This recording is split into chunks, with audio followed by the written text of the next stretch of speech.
Check the oil on this thing first. Right there, yeah, way overfilled.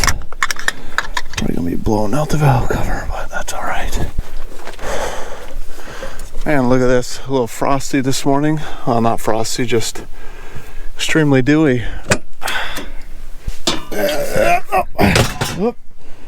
Perfect.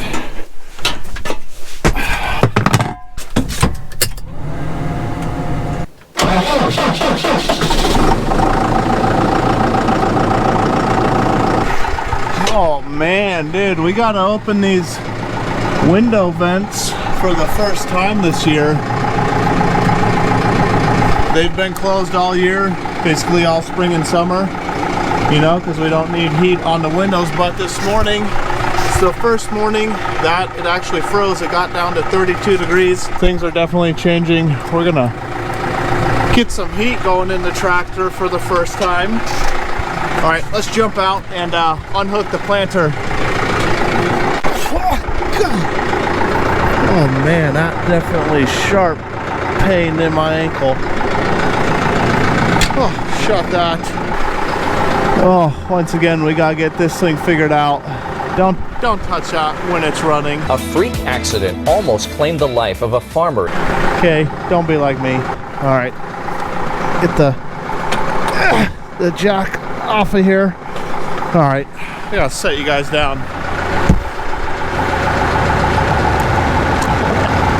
All right, let's go back into the tractor.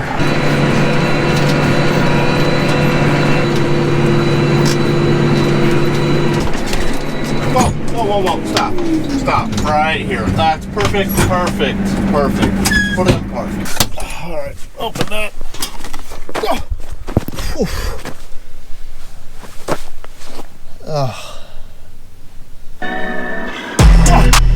All right, you guys, welcome back to another video. Now what we're up to in this video is it's now fall planting season, and that means we're going to work some ground, number one, and then number two, we're going to go ahead and plant a couple fields to some fall crops. Now the fall crops we're going to be planting are a fava bean, which we've never done before. It's new to us this year. We'll see how it turns out. Then we're going to plant a winter barley and then a soft white winter wheat. Tactic number 6, change the location of the meeting at the last second. Totally throws them off.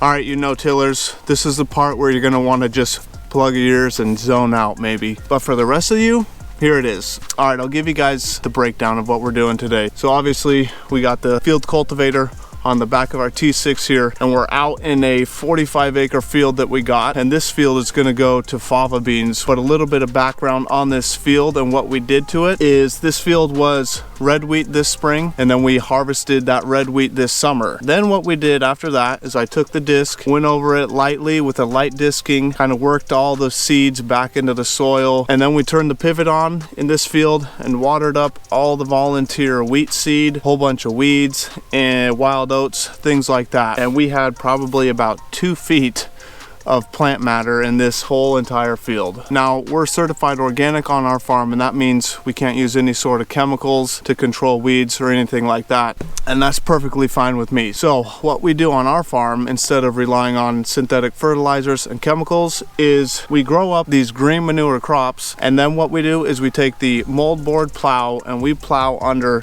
that entire plant material back into the soil. And now what that does for us is that does 2 main things. Number one being we have now just flipped over 100% of the plant material, put that back into the soil, and that's a massive amount of carbon that's not going to be burned off into the atmosphere if we were to leave it on top of the soil and have the sun just oxidize all the carbon and nutrients out of the plants and back in the atmosphere. We've now captured all of that and put it back into the soil. What that's going to do is feed all the soil microbes, give them something to eat. Now the second big thing that moldboard plowing did for us is that just allowed a whole bunch of oxygen back into the soil. Now what the oxygen does is give the soil microbes the ability to breathe. And so when we got the soil microbes breathing, we got them eating on something, then they're gonna start working for us. And when you start relying on soil microbes as nature intended, I'll tell you that all your input costs, all your synthetic fertilizers, chemicals, all the terrible things, those are gonna start going down. Now we are certified organic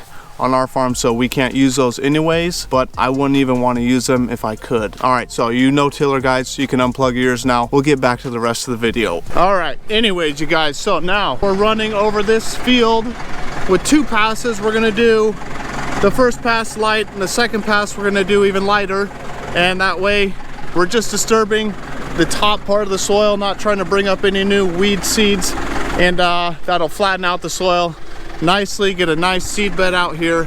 Once we're done with this, we're gonna grab the drills, hook them up, then we get the drills filled and come out here and start planting it.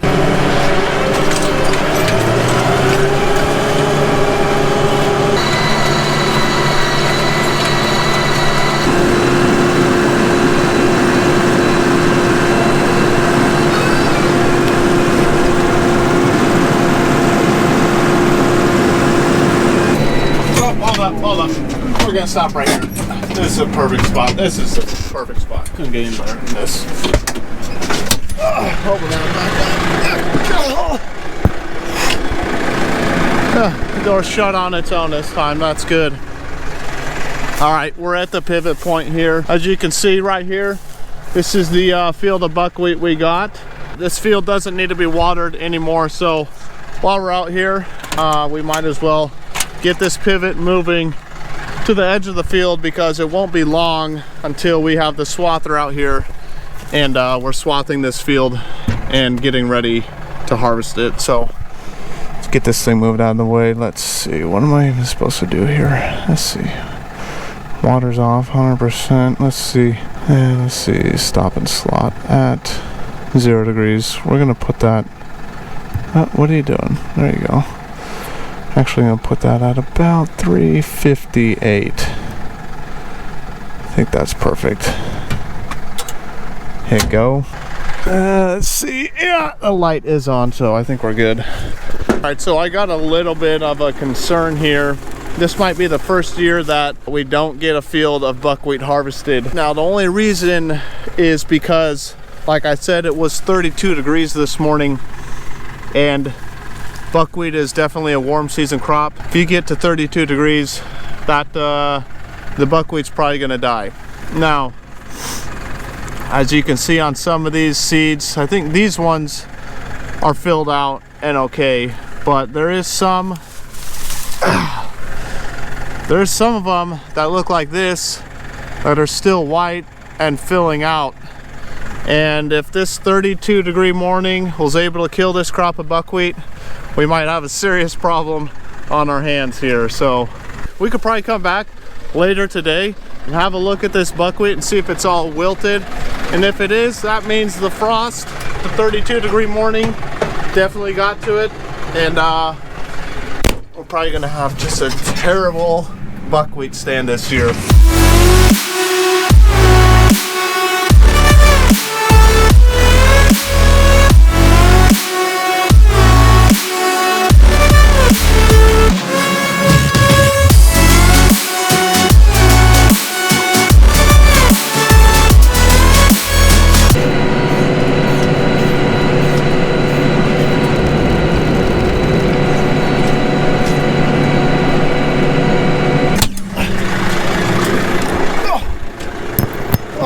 Man. Oh yeah. That's looking nice.